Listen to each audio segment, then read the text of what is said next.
Baik, assalamualaikum warahmatullahi wabarakatuh. Kami dari kelompok 8. Nama saya Syahul Bahri, terdiri dari Priyandika Iqbal dan juga Najeng Rosa Setripianu Cahya, akan membahas audit sumber daya manusia. Audit sumber daya manusia merupakan tindak lanjut dari realisasi perencanaan-perencanaan yang telah dilakukan. Audit sumber daya manusia penting dan mutlak harus dilakukan untuk mengetahui apakah para karyawan bekerja dengan baik dan berperilaku sesuai rencana. Pelaksanaan audit SDM ini sangat penting bagi perusahaan maupun bagi karyawan yang bersangkutan. Nah, bicara soal tujuan audit SDM, pertama ada menilai efektivitas sumber daya manusia. Kedua, mengenali aspek-aspek yang masih dapat diperbaiki. Tiga, mempelajari aspek-aspek tersebut secara mendalam.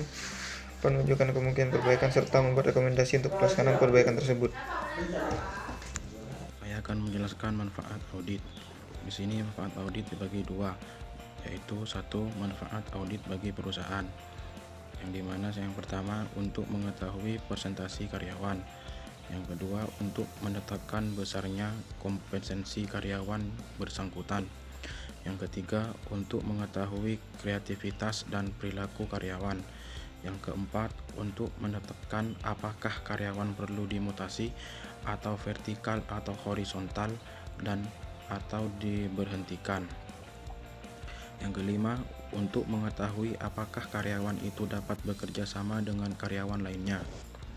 Sedangkan manfaat audit bagi sumber daya manusia, yang pertama, untuk memenuhi kepuasan ego manusia yang selalu ingin diperhatikan dan mendapatkan nilai atau pujian dari hasil kerjanya. Yang kedua, karyawan ingin mengetahui apakah prestasi kerjanya lebih baik daripada karyawan lainnya. Yang ketiga, untuk kepentingan jasa dan promosinya.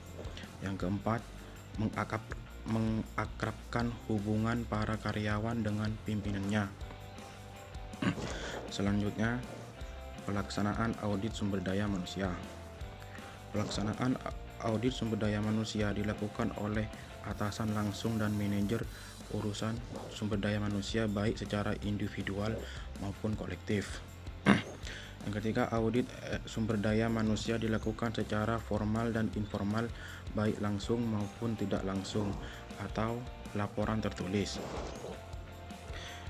Terus selanjutnya ada satu, audit formal dilakukan oleh atasan langsung atau orang yang dapat memberikan sanksi.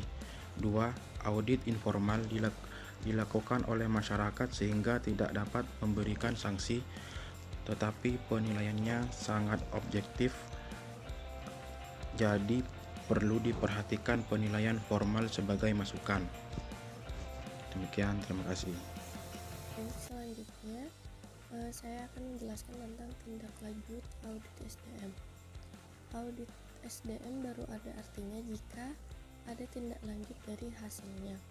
Hal ini diperlukan karena agar karyawan termotivasi untuk meningkatkan semangat kerja, disiplin, dan perilakunya.